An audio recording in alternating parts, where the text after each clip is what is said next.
Hello everyone, welcome back to my channel. Today I have come with part 3, that is the concluding part of the story Indigo by Louis Fisher from the book Flamingo for class 12th.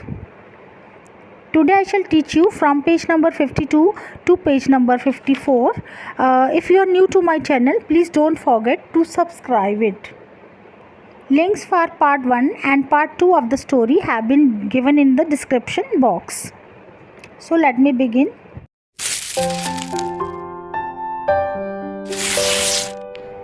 In June, Gandhi was summoned to Sir Edward Guite, the Lieutenant Governor. ये जो ल्यूटेनेंट word है इसको American language में ल्यूटेनेंट बोलते हैं और British जो English है उसमें बोलते हैं लेफ्टिनेंट.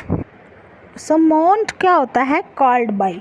तो जून में गांधी जी को सर एडवर्ड गाइट जो लेफ्टिनेंट गवर्नर होते हैं वो उनको बुलाते हैं, क्योंकि गांधी जी जो थे वो इंक्वायरी कर रहे थे related to complaints of the sharecroppers और लैंडलॉर्ड्स की इंक्वायरीज कर रहे थे.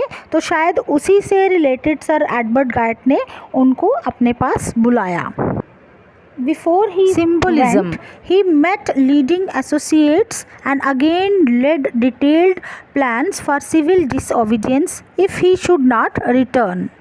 Before going to meet sir Edward Gait, Gandhi ji क्या करते हैं, पहले अपने लीडिंग जो एसोसिएट्स होते हैं, लीडिंग एसोसिएट्स कौन है यहाँ पे, उनके जो लॉयर फ्रेंड्स हैं जो बिहार से आए थे उनकी हेल्प करने के लिए उनको बोला गया है.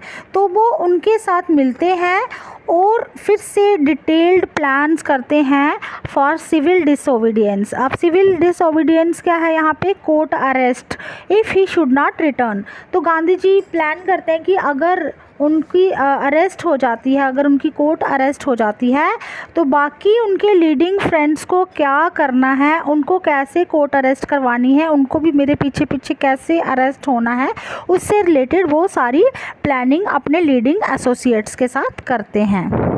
क्योंकि उनको जो लेफ्टिनेंट गवर्नर ने बुलाया था तो गांधी जी को डाउट हो जाता कि शायद फिर से मेरी अरेस्ट होनी होगी, शायद फिर से मुझे इम्प्रिजनमेंट मिलेगी या मुझे किस लिए बुलाया जा रहा है. इसलिए ये सारी डिटेल्स वो अपने फ्रेंड्स के साथ डिस्कस करते हैं. Gandhi had 4 protracted interviews with the lieutenant governor, who as a result appointed an official commission of inquiry into the indigo sharecroppers situation. Protracted क्या होता है? Very long. तो गांधी जी जैसे ही लेफ्टिनेंट गवर्नर के साथ मिलते हैं तो उनके 4 इंटरव्यूज़ होते हैं गांधी जी के साथ. वेरी लॉन्ग इंटरव्यूज़, बहुत लंबे लंबे उनके इंटरव्यूज़ होते हैं. और उसका रिज़ल्ट क्या होता है? जो गवर्नर होते हैं वो एक ऑफिशियल कमीशन बिठाते हैं for the inquiry into the indigo sharecropper situation, कि इंडिगो के जो शेयर क्रॉपर्स का क्या केस है, क्या उनका सिचुएशन है, उससे रिलेटेड इंक्वायरी करने के लिए वो एक ऑफिशियल कमीशन अपॉइंट करते हैं. The commission consisted of landlords, government officials and Gandhi as the sole representative of the peasants. इस कमीशन में कौन कौन था? कुछ लैंडलॉर्ड्स थे और कुछ गवर्नमेंट ऑफिशियल्स थे और गांधी जी एक अकेले रिप्रेजेंटेटिव थे of the peasants. That means Gandhi ji was the only spokesperson for the peasants. Gandhi remained in Champaran for an initial uninterrupted period of 7 months and then again for several shorter visits. Initial means at the start and uninterrupted means continuous. That means Gandhi ji शुरू में at the start वो continuously 7 months के लिए चंपारण में रहे और उसके बाद भी उन्होंने छोटी छोटी विजिट्स की चंपारण में. The visit undertaken casually on the entry of an unlettered peasant in the expectation that it would last a few days, occupied almost a year of Gandhi's life. Entreaty means a humble request and unlettered mean illiterate. Gandhi ji ने ये पहली visit जो चंपारण में की थी वो एक unlettered pageant की रिक्वेस्ट पे की थी। अनलेटर्ड पेजेंट कौन था? राजकुमार शुक्ला जी जो थे, उन्होंने उनको रिक्वेस्ट किया था कि वो चंपारण में आए और उनका केस थोड़ा सॉल्व करें। तो उनकी रिक्वेस्ट पे वो फर्स्ट टाइम आए थे वहाँ पे चंपारण में। गांधी जी को उस टाइम लग रहा था कि शायद कुछ दिनों तक ही ये प्रॉब्लम वो सॉल्व कर लेंगे, ये कुछ दिनों की ही विज़िट होगी, लेकिन असल में गांधी जी का 1 साल चला गया इस प्रॉब्लम को सॉल्व करने के लिए।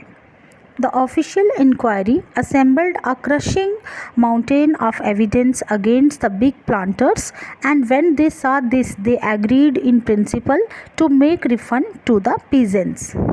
क्रशिंग माउंटेन क्या है यहाँ पे? Crushing mountain mean huge amount, और बिग प्लांटर्स क्या हैं? लैंडलॉर्ड्स। तो जो ऑफिशियल इंक्वायरी बैठी थी उन्होंने काफ़ी सारे ह्यूज अमाउंट में एविडेंस इकट्ठे कर लिए बिग प्लांटर्स के खिलाफ, मीन्स लैंडलॉर्ड्स के अगेंस्ट काफ़ी उन्होंने एविडेंस इकट्ठा कर लिया। That means the official inquiry did not favor the planters, hence they agreed to pay back the peasants. वो एग्री हो गए कि हम पीजेंट्स का पैसा जो है वो वापस कर देंगे, क्योंकि सारे सबूत जो थे, सारी एविडेंस जो थी वो अगेंस्ट थी लैंडलॉर्ड्स के। But how much must we pay? They asked Gandhi. तो वो जो लैंडलॉर्ड्स हैं they question Gandhi regarding the amount to be repaid to the peasants.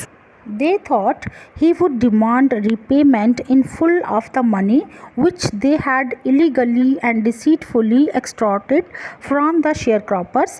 He asked only 50%. Here they stand for landlords. और डिसीटफुली का क्या meaning है? In dishonest way और in dishonest manner. Extorted means taken away by force. That means the landlords had thought that Gandhi would ask for the full payment of the money which they had taken from the peasants forcefully and fraudulently. अब वो सारे landlords यही सोचते हैं कि गांधी जी बोलेंगे कि तुम लोग सारा फुल अमाउंट जो है इनका वापस करो, जो तुम लोगों ने पीजेंट से फोर्सफुली लिया है या डिसऑनेस्ट वे में इकट्ठा किया है। लेकिन गांधी जी सिर्फ 50% ही जो पैसा है उसको रिटर्न करने के लिए बोलते हैं। There he seemed adamant, writes Reverend J.Z. Hodge, a British missionary in Champaran, who observed the entire episode at close range. Here adamant means firm, जिसको हम बोलते हैं अड़ जाना, और reverend का क्या मीनिंग है? respected. Here the decision of Gandhi ji was firm. That means Gandhi ji पूरे अड़ गए कि उनको 50% पैसा जो है शेयर क्रॉपर्स को वापस करना पड़ेगा। और जो रिस्पेक्टेड J.Z. हॉज हैं, ब्रिटिश एक मिशनरी जो उस टाइम इस केस को वो देख रहे थे, जो क्लोजली ऑब्जर्व कर रहे थे, वो इस सारे एपिसोड के बारे में बताते हैं। Thinking probably that he would not give way, the representative of the planters offered to refund to the extent of 25%, and to his amazement, Mr. Gandhi took him at his word, thus breaking the deadlock. That means the planters offered to pay only 25%. Planters बोलते हैं कि हम सिर्फ 25% ही उनका जो है पैसा return करेंगे। They thought it would be rejected by Gandhi. तो वो सारे सोचते हैं कि शायद गांधी जी उनकी बात को रिजेक्ट कर देंगे। Not give way, not give way क्या होता है? Not accept. That means Gandhi ji शायद एक्सेप्ट नहीं करेंगे उनकी बात को, 25% जो है वो रिटर्न नहीं लेंगे। लेकिन गांधी जी जो हैं वो इस बात को मान जाते हैं। Gandhi ji immediately accepted it. इसका मतलब है कि गांधी जी ने उनके इस ऑफ़र को एकदम से एक्सेप्ट कर लिया, और उन्होंने वो जो डेडलॉक था, डेडलॉक क्या है? Stand still situation. Stand still situation को डेडलॉक बोलते हैं। तो वो जो इतनी देर से डेडलॉक बना हुआ था, वो जो उनके बीच में कंट्रोवर्सी चल रही थी शेयर क्रॉपर्स के बीच में और लैंडलॉर्ड्स के बीच में, उसको ब्रेक कर दिया और उनके केस को सेटल कर दिया। This settlement was adopted unanimously by the commission. Unanimously क्या होता है? Without opposition. तो ये जो सेटलमेंट हो जाता है लैंडलॉर्ड्स के बीच में और शेयर क्रॉपर्स के बीच में, ये जो सेटलमेंट गांधी जी करवाते हैं, ये सारा सेटलमेंट विदाउट ऑपोजिशन होता है. सारे कमीशन में जितने भी मेंबर्स थे, सारे कमीशंस वाले मिलके इसको सेटल करते हैं. Gandhi explained that the amount of the refund was less important than the fact that the landlords had been obliged to surrender part of the money and with it part of their prestige. Gandhi ji said that the amount of money was not important. Gandhi ji कहते हैं कि पैसा इतना important नहीं है, but by giving money the planters had bowed down to the peasants. और जो planters ने पीजेंट्स का पैसा जो वापस दे दिया है, वो उनके आगे जो झुक गए हैं, वो ज़्यादा इम्पॉर्टेंट है. And had given away their honour too. और उनकी ऑनर जो उन्होंने वापस कर दी है, उनका पैसा जो उन्होंने चाहे 25% ही दिया है, लेकिन उन्होंने उनके साथ इस तरह का जो बिहेवियर शो किया है, that is more important. Therefore, as far as the peasants were concerned, the planters had behaved as lords above the law. Now the peasants saw that he had rights and defenders. He learned courage. That means the planters who earlier behaved as if they were above the law. पहले जो planters कैसा behave कर रहे थे ये peasants के साथ, कि वो जैसे law से भी बड़े हैं, वो उनके lords हैं, अभी वो उसी law के आगे झुक जाते हैं. This made the peasants realize their rights. तो इससे जो peasant class होती है, वो अपने rights को realize करना अभी शुरू हो जाती है.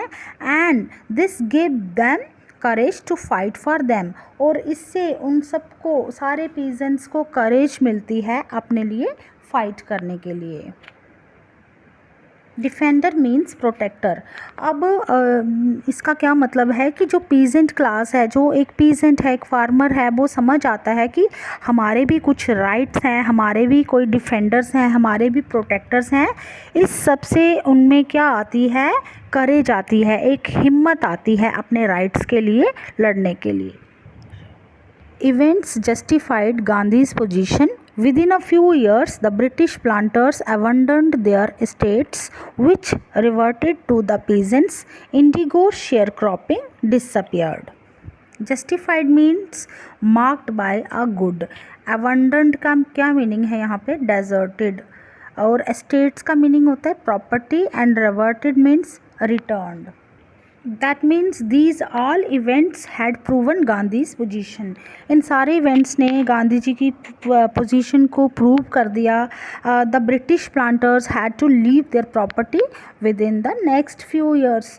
तो नेक्स्ट फ्यू ईयर्स तक जो ब्रिटिश प्लांटर्स थे, उनको अपनी सारी जो प्रॉपर्टी थी, उनके जो शेयर क्रॉपर्स का जो उनके पैसे थे, उनको रिटर्न करना था.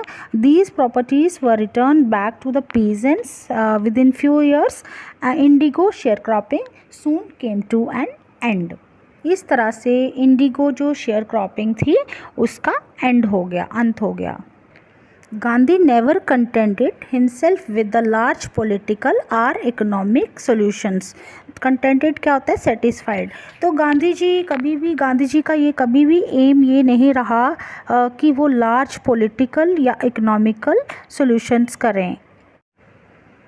He saw the cultural and social backwardness in the Champaran villages and wanted to do something about it immediately.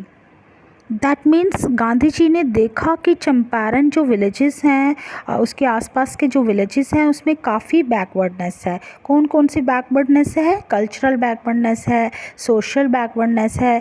तो वो इन सारी चीज़ों को जल्दी से जल्दी ठीक करना चाहते थे.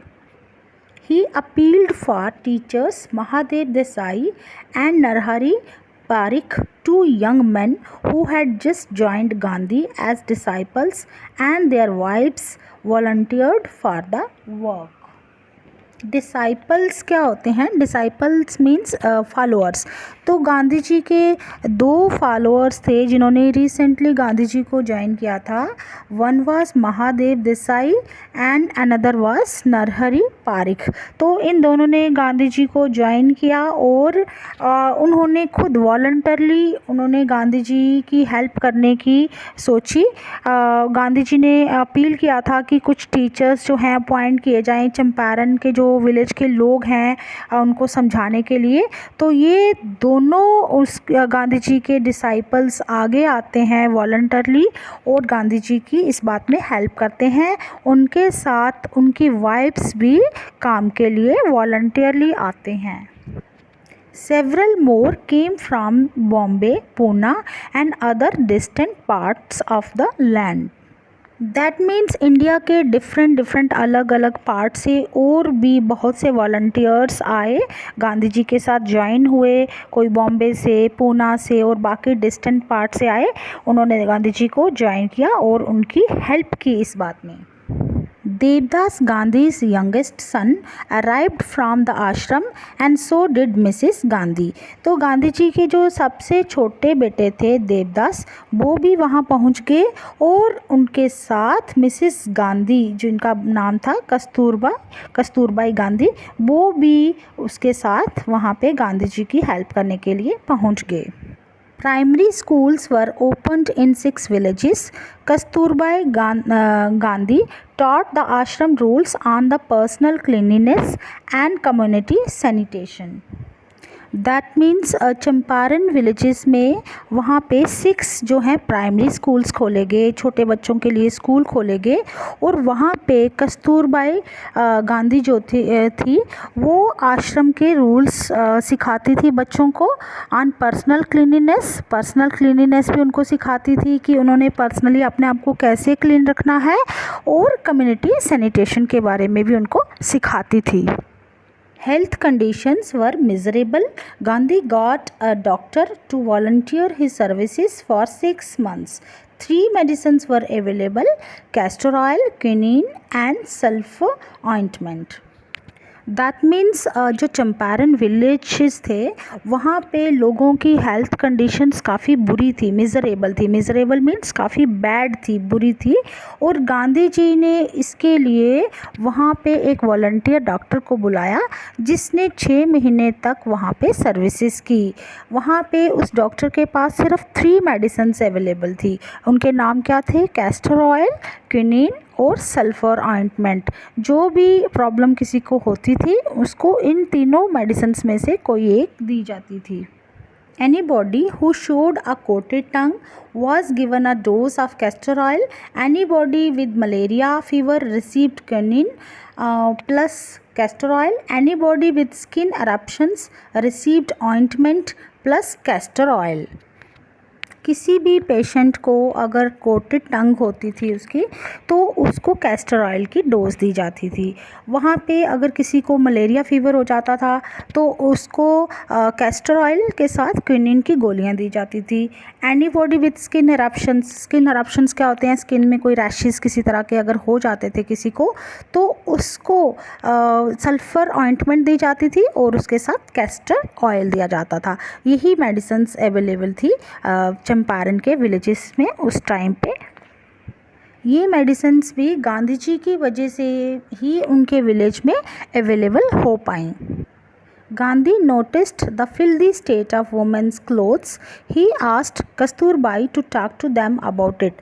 तो गांधी जी वहाँ की वुमेन के भी जो क्लोथ्स की कंडीशन भी देखते हैं। It was very much filthy क्या होते हैं? डर्टी मीन्स कि वहाँ की वुमेन काफ़ी डर्टी क्लोथ्स पहनती थी।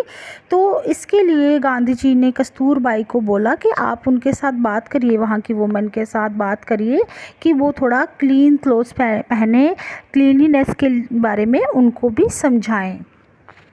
One woman took Kasturbai into her hut and said, "Look there, is no box or cupboard here for clothes. तो उसमें से एक जो वुमेन है वहाँ की चंपारण विलेज की, वो कस्तूरबाई को अपनी हट में लेके जाती है। जब कस्तूरबाई उनको समझाती है कि आपको डर्टी क्लोथ्स नहीं पहनने चाहिए, आपको साफ़ सुथरे क्लोथ्स पहनने चाहिए, तो वो वुमेन जो है वहाँ की रहने वाली एक, वो कस्तूरबाई को अपनी हट में लेके जाती है और उसको बताती है, बोलती है look there is no box, देखो मेरे पास तो कोई बॉक्स भी नहीं है हमारे घर में, ना ही कोई कपबोर्ड है, ना कोई अलमीरा है, तो यहाँ पे मैं अपने कपड़े रखूँ। The sari I wearing is the only one I have. तो वो वुमेन बताती है कस्तूरबाई को कि मेरे पास तो पहनने के लिए और कपड़े भी, कोई भी कपड़ा नहीं है, मैंने बॉक्स वगैरह क्या करना है, मेरे पास तो बॉक्स भी नहीं, कपबोर्ड भी नहीं, और ना ही कोई और कपड़ा है इस साड़ी के सिवा जो मैं पहन सकूं। दैट मीन्स वहाँ की वुमेन की काफ़ी जो मिज़रेबल कंडीशन थी। During his long stay in Champaran, Gandhi kept a long distance watch on the ashram. He sent regular instructions by mail and asked for financial accounts. During his long stay in Champaran, यहाँ बताते हैं कि गांधी जी जब चंपारण में रुके हुए थे, वहाँ स्टे करते थे, लेकिन फिर भी वो अपनी वॉच किस पे रखते थे, अपनी वॉच आश्रम पे भी रखते थे। वहाँ के लोगों को भी बीच बीच में इंस्ट्रक्शंस देते रहते थे कि उनको उनके पीछे से क्या करना है। He sent regular instructions by mail, तो गांधी जी मेल के थ्रू वहाँ के लोगों को, आश्रम के लोगों को रेगुलर इंस्ट्रक्शंस देते रहते थे, और उनको फाइनेंशियल अकाउंट्स के बारे में भी मेल के थ्रू ही पूछते रहते थे। Once he wrote to the residents that it was time to fill in the old latrine trenches and dig new ones, otherwise the old ones would begin to smell bad. उस time क्या होता था, जो drainage system था वो इतना developed नहीं था, तो पहले लोग जो थे वो लैट्रिन के लिए क्या करते थे, ड्रेंचेस बनाते थे। ड्रेंचेस क्या होते हैं, पिट्स, वो पिट्स खोदते थे, और जब पिट्स भर जाते थे तो वो पुराने पिट्स को मिट्टी डाल के उसको बंद कर देते थे, क्लोज कर देते थे, और नए पिट्स जो थे वो डिग करते थे।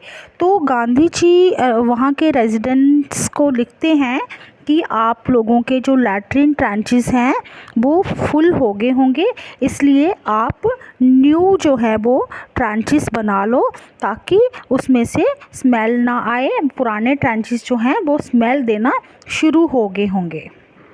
Champaran episode was a turning point in Gandhi's life. ये जो चंपारण एपिसोड हुआ था, ये गांधी जी की लाइफ में एक टर्निंग पॉइंट लाता है। टर्निंग पॉइंट मतलब एक इम्पॉर्टेंट चेंज।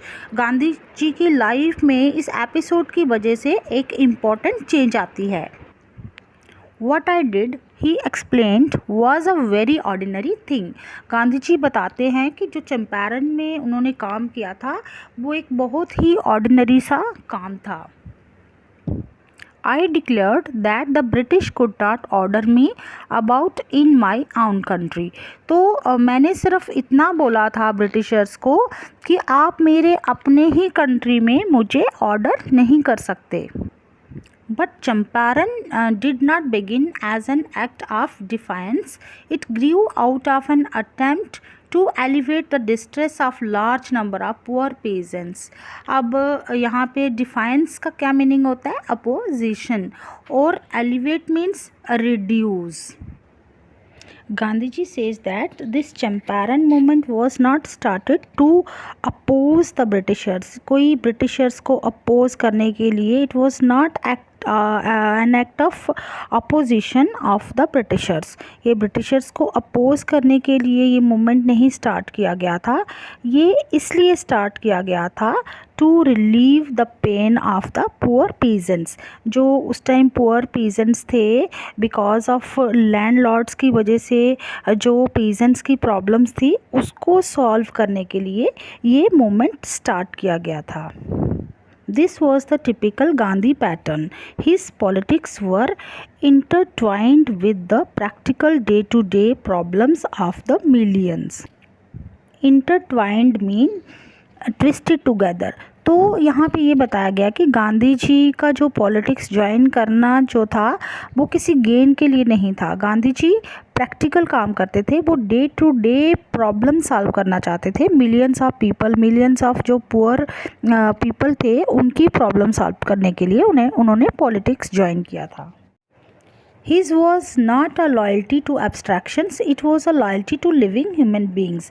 तो गांधी जी की जो लॉयल्टी थी वो किसी आइडियालॉजी को फॉलो नहीं करती थी। That means Gandhi ji, abstractions क्या होते हैं, आइडियाज़। तो गांधी जी किसी आइडियालॉजी को फॉलो नहीं करते थे। उनकी जो लॉयल्टी थी वो ह्यूमन बीइंग के लिए थी। वो एक ह्यूमैनिटी के तौर पर लोगों की हेल्प करते थे। In everything Gandhi did, moreover he tried to mold a new free Indian who could stand on his own feet and thus make India free। Mould here means shape. तो गांधी जी ने जो भी किया, whatever Gandhi ji did, उन्होंने यही try किया कि जो भी इंडियन है, हमारे कंट्री का जो भी सिटीज़न है, वो एक न्यू फ्री इंडियन बन सके, जो कि अपने पैरों पर स्टैंड हो सके, जो सेल्फ स्टैंड हो जाए, सेल्फ कॉन्फिडेंट बन जाए और जो कि इंडिया को फ्रीडम देने में हेल्प करे। दैट मीन्स वो चाहते थे कि हर एक इंडियन ऐसा हो जो सेल्फ कॉन्फिडेंट हो और अपने इंडिया को फ्रीडम दिलाए।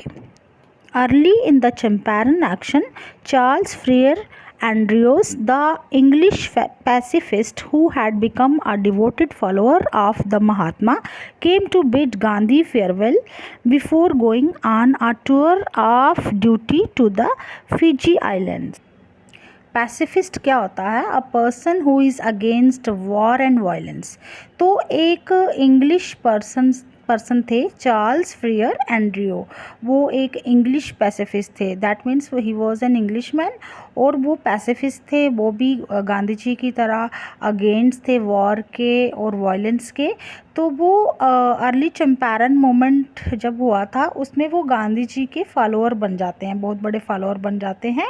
और वो जब फिजी आइलैंड में जाते हैं किसी टूर ड्यूटी के लिए, तो वो गांधी जी को फेयरवेल बोलने के लिए आते हैं। Gandhi's lawyer friends thought it would be good idea for Andrews to stay in Champaran and help them। तो गांधी जी के जो लॉयर फ्रेंड्स हैं और वो सोचते हैं, उनको लगता है कि अगर एंड्रयूज़ जो हैं अगर यहीं पे चंपारण में ही स्टे करेंगे और उनकी हेल्प करेंगे फ्रीडम में, तो it would be better. Andrews was willing if Gandhi agreed, but Gandhi was vehemently opposed। Vehemently means strongly. तो एंड्रयूज़ जो थे वो गांधी जी की हेल्प करने के लिए एग्री हो जाते हैं। वो एग्री हो जाते हैं कि मैं आपका साथ दूंगा फ्रीडम मूवमेंट में। बट गांधी जी जो हैं वो स्ट्रॉन्गली अपोज करते हैं कि वो एंड्रयूज़ को अपने साथ लेंगे। दैट मीन्स गांधी जी अपने साथ एक ब्रिटिशर्स को ही नहीं रखना चाहते थे कि क्योंकि ये जो फ्रीडम का मोमेंट था दिस वाज अगेंस्ट ब्रिटिशर्स। तो गांधी जी नहीं चाहते थे कि एक ब्रिटिशर को साथ रख के हम इस मूवमेंट की लड़ाई करें, हमें खुद सेल्फ डिपेंडेंट बनना चाहिए।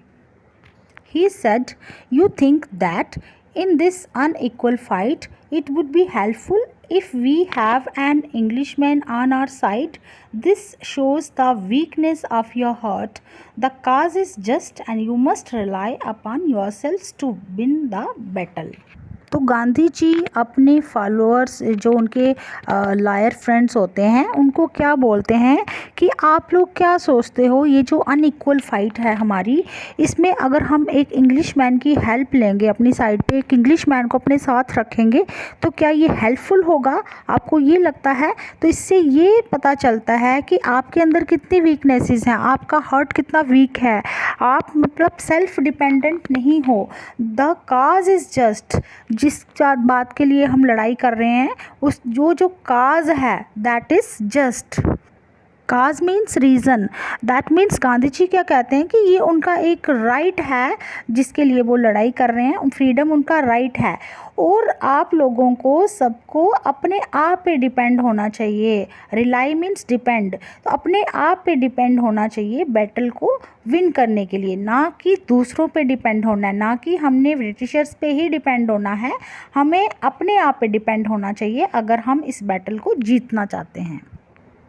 You should not seek a prop in Mr. Andrews because he happens to be an Englishman. Prop means support. तो गांधी जी क्या कहते हैं कि हमें मिस्टर एंड्रयूज़ की हेल्प नहीं लेनी चाहिए। आप लोगों को ये नहीं सोचना चाहिए कि हम मिस्टर एंड्रयूज़ की हेल्प लेंगे only because he is an English man, कि वो इंग्लिश मैन है और वो हमसे स्ट्रॉन्गर है, ये हमें नहीं सोचना चाहिए। He had read our minds correctly, Rajendra Prasad comments, and we had no reply.